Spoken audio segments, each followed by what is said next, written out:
बिस्मिल्लाहिर्रहमानिर्रहीम। अस्सलाम वालेकुम। आपका दोस्त सलमान हैदर। दुआ है परवरदिगार से कि उसने आपको और आपके अहल खाना को अपनी हिफ्ज़ व अमान में रखा हुआ। आज पाकिस्तान तहरीक इंसाफ के चेयरमैन इमरान खान साहब के खिलाफ ना दो महफूज फैसले जो आज जिनका फैसला सुनाया जाना है, और दोनों अपने तय इसलिए अहम है क्योंकि एक में इमरान खान साहब की नाअहली के हवाले से दरख्वास्त है और दूसरे केस में इलेक्शन कमीशन का मामला है। उसकी डिटेल मैंने आगे चल के बतानी है, लेकिन हाँ, वो जो बर्तन है ना वो अब खड़कना शुरू हो चुके हैं। जिस चीज़ का जिक्र आसिफ अली जरदारी साहब ने एक रोज़ पहले किया था कि अब लाडला, और पहली बार नवाज शरीफ साहब का नाम लेकर उन्होंने तनकीद की थी कि अब आज का लाडला मियाँ मोहम्मद नवाज शरीफ है, लेकिन अवाम लाडलों को वोट नहीं देते, अपने मुंतखब नुमाइंदों को वोट देते हैं, उनको उनको लाने पे खुश हैं। तो इस तरह की जो स्टेटमेंट दी थी, तो अब एक और सियासी जमात जो इस्तेकाम पाकिस्तान पार्टी है जी, उन्होंने भी कर दिया, और अब यही जुमले अब दूसरी जमातों से भी आना शुरू हो जाएंगे। इसकी डिटेल क्या है ये भी मैंने आपको बतानी आगे चल के।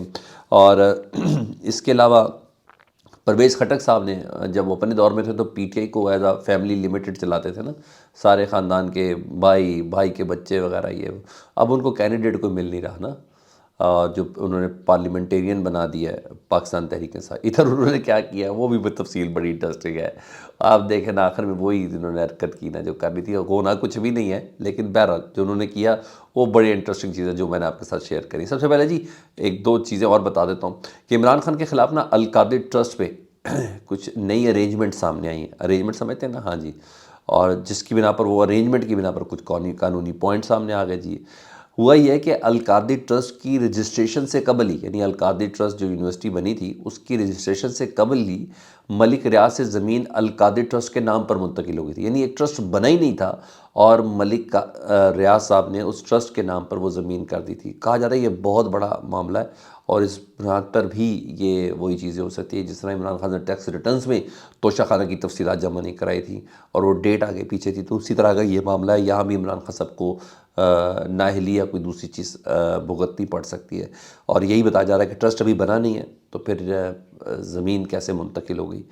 ये एक टेक्निकल पॉइंट रात को बड़ा रेस किया गया, तो मैंने कहा मैं आपको बताऊं कि पूरी कोशिशें कर रहे हैं, हर लिहाज से ना कोशिश कर रहे हैं कि भाई चाहे किरदार पे हो, चाहे अफकार पे हो, चाहे तोशाखाना पे हो, चाहे 190 मिलियन पाउंड हो, बस किसी तरह इमरान खान साहब। और जो रिपोर्टर्स मिल के आए, मैंने उनके पूरे पूरे व्लॉग्स देखे हैं, वो कहते हैं कि इमरान खान साहब इस तरह है जैसे मुंडे खुंडे आते हैं जब अदालत में आए।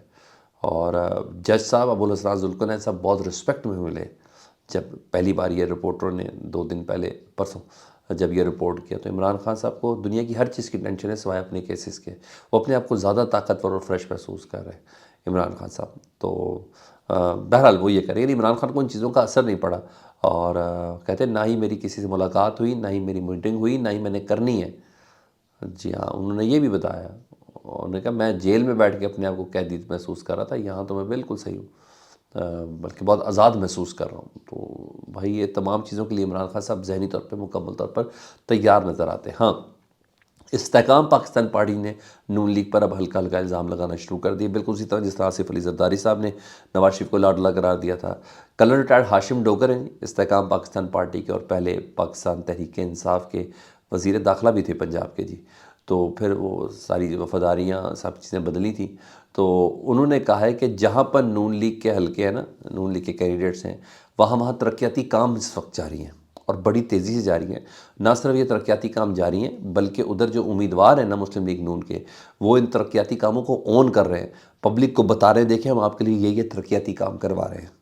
तो मतलब ये बात तो लेवल प्लेइंग फील्ड से भी दो हाथ आगे चलेगी ना। ये गैर मामूली चीज़ है कि भाई इसका मतलब है पंजाब की निगरान हुकूमत किसी और ही माज पे है, वो काम कर रही है, और पीछे से पैसा तो आवाम का ही लग रहा है, और मगर आगे मुस्लिम लीग नून के लोग उसको कह रहे हैं कि ये हम काम करवा रहे हैं। तो एक सर्टेन अंडरस्टैंडिंग है जिसकी बिना पर है।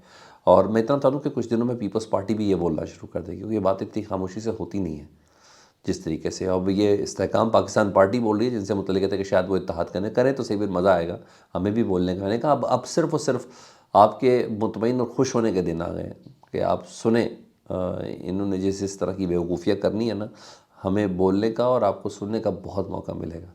اور یہ وہی آئیں بائیں شائیں بس صرف اور صرف یہی کرتے رہیں گے۔ 21 اکتوبر 2022 کو نا عمران خان صاحب کو الیکشن کمیشن نے نااہل کیا تھا توشہ خانہ کیس میں، میاں والی کی وجہ سے اسے ڈی سیٹ کیا تھا، انہوں نے نااہل کیا تھا۔ تو عمران خان صاحب نے نا اسلام آباد ہائی کورٹ میں الیکشن کمیشن کی اس نااہلی کے فیصلے کو چیلنج کیا تھا، اور مگر پھر درخواست کچھ عرصے بعد واپس لے لی تھی، کیونکہ انہوں نے دیکھ لیا تھا کہ جسٹس عامر فاروق صاحب کس طریقے سے چل رہے ہیں، تمام کے تمام کیسز کو کس طریقے سے لے کے جایا جا رہا ہے پاکستان تحریک انصاف کے۔ تو انہوں نے کہا میں درخواست یہ واپس لے لیتا تاکہ لاہور ہائی کورٹ میں اس کیس کو لگائیں، جس کی بنا پر ان کو ایسا لگا کہ غیر قانونی طور پر ان کو ڈی سیٹ کیا الیکشن کمیشن نے، نااہل کیا۔ تو انہوں نے لاہور ہائی کورٹ میں چیلنج کرنا تھا، تو مگر اسلام آباد ہائی کورٹ کے چیف جسٹس عامر فاروق صاحب نے کہا نہیں، آپ درخواست واپس نہیں لے سکتے، ہم اس پہ فیصلے کو محفوظ کرتے ہیں کہ آپ کی درخواست واپس لینی ہے کہ نہیں لینی ہے۔ اب ظاہر بات ہے جب تک درخواست واپس نہیں لی جائے گی، لاہور ہائی کورٹ میں عمران خان صاحب اس کو چیلنج نہیں کر سکتے تھے۔ تو ایک لمبا عرصہ گزارا، ٹھیک ہے جی، اور آج جسٹس عامر فاروق صاحب اپنا وہ محفوظ فیصلہ سنا رہے ہیں جس میں انہوں نے اس درخواست پہ فیصلہ کرنا ہے کہ کیا اسلام آباد ہائی کورٹ یہ درخواست سنے گا کہ لاہور ہائی کورٹ یہ سنے گا۔ تو آج یہ ایک محفوظ فیصلہ جو وہ سنائیں گے۔ دوسرا محفوظ فیصلہ توہین الیکشن کمیشن پہ، ظاہری بات ہے عمران خان صاحب اور فواد چودھری وغیرہ پہ ان پہ فرد جرم عائد ہونی ہے، تو فرد جرم عائد نہیں ہو رہی، اس کے لیے جو ملزم ہے اس کا خود درپیش ہونا بہت زیادہ ضروری ہے۔ تو لاسٹ میں وزارت داخلہ وغیرہ کو خط لکھا گیا تھا، تو وزارت داخلہ نے کہا تھا کہ ہم آپ کا ارینجمنٹ ادھر ہی کروا دیتے ہیں، عمران خان صاحب کو لے کے نہیں آ سکتے کیونکہ ان کی موجودگی کے بغیر فرد جرم عائد نہیں ہو سکتی۔ تو جیل میں سماعت ہونی ہے یا نہیں ہونی ہے، اس کا فیصلہ، اس پہ بھی الیکشن کمیشن نے فیصلہ محفوظ کیا تھا۔ آج یہ فیصلہ بھی دوسرا فیصلہ محفوظ فیصلہ جو ان کے متعلق سنایا جانا ہے۔ اب ایک اور خبر پہ اس کے بعد میں آپ کو سندھ سے متعلق بتاتا ہوں۔ پرویز خٹک صاحب جی، اس سے پہلے جب پاکستان تحریک انصاف میں تھے نا، تو لوگوں کے اختلاف تھے کہ بھائیوں کو بھی، اپنے آپ کو بھی، بھائی کو بھی، بھائی کے بچوں کو بھی، بھتیجوں کو بھی، ان تمام کو ٹکٹیں دیتے، اور پی ٹی آئی میں نا ایک فیملی لمیٹڈ پروگرام انہوں نے بنایا ہوا ہے۔